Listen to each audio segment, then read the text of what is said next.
Welcome back to the channel, everyone. How is it going? I hope you guys are doing great. Today, I want to give a couple of tips that are going to help you grow big buds consistently without facing any challenges or losses, or at least minimizing risk of losing your crop. Now, first off, I want to list off a couple of things that you're going to be looking for when you want to get a big bud plant, and then we'll go right into if you have a plant that is flowering and it is huge or has a tight nodal structure at the very least. We're going to talk about some ways you are going to be able to help yourself get to the end of that grow cycle. So without further ado, I am Cannabis Express 420. If you are new here, hit the subscribe button for cannabis tips and tutorials and how-tos and whatnot. And also, I'm going to be documenting this current grow in the closet and making a video of that. So if you are interested, definitely hit the subscribe button and leave a like on this video. But without further ado, let's just get into how are we going to be growing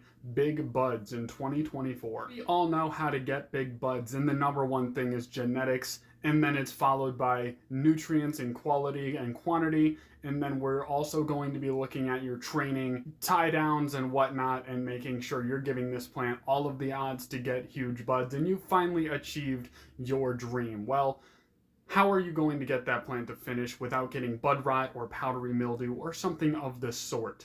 Here are a couple of things. One, you're going to want to be looking at your airflow. Your space is going to have no stagnant air. You're going to want to make sure that air is moving. The reason being is mold spores are constant in the air. They are everywhere, and the only way to prevent growing mold is to make it so you have an environment where you cannot grow mold.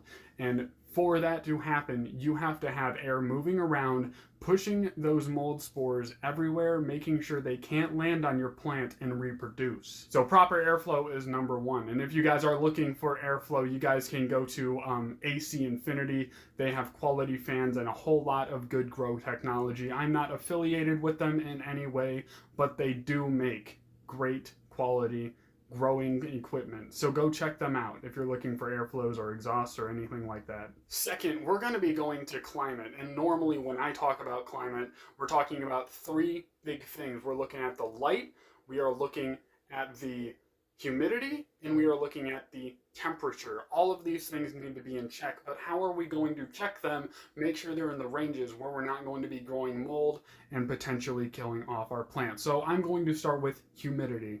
When you're in late or mid to late flower rather, you are going to want to be lowering the humidity, and once you get up towards the later 3 weeks of flower, I would not be surprised if someone told me they were growing in 45% or 40% humidity. Plants do not need a ton of humidity to actually grow. Yes, it does help them, but if you are growing in a high humidity environment, say 60% or 55% in for that matter, if you're growing in those conditions, it's very possible that your plants could be growing mold, especially if you get up into the 70s. You want to be extremely careful when you get up in those ranges. And honestly, I would rather be safe than sorry, growing in a lower humidity environment for that plant to mature and then weaken. And they're coming towards the end of their life cycle. They don't need a lot of energy in the first place. You'll notice they slow down their drinking, and you won't have to water as often. This is a sign the plant is coming to the end of its life cycle and does not need all the energy to put forth. So why give it optimal conditions when it doesn't need it and it's just maturing its trichomes, which, let's face it, does not take a lot of energy. So number one, lower that humidity down.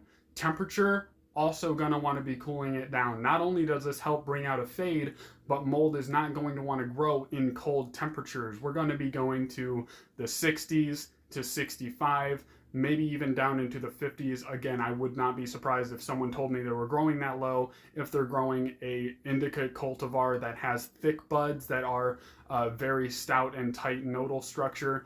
And that's a plant that's going to be growing in colder conditions in nature anyway. I don't see I wouldn't see a problem with that growing, especially if you're concerned about mold, like on a big bud cultivar, an indica cultivar, or some type of auto. They grow very big, tight nodes for the most part, and it is very crucial that you don't grow mold in your environment.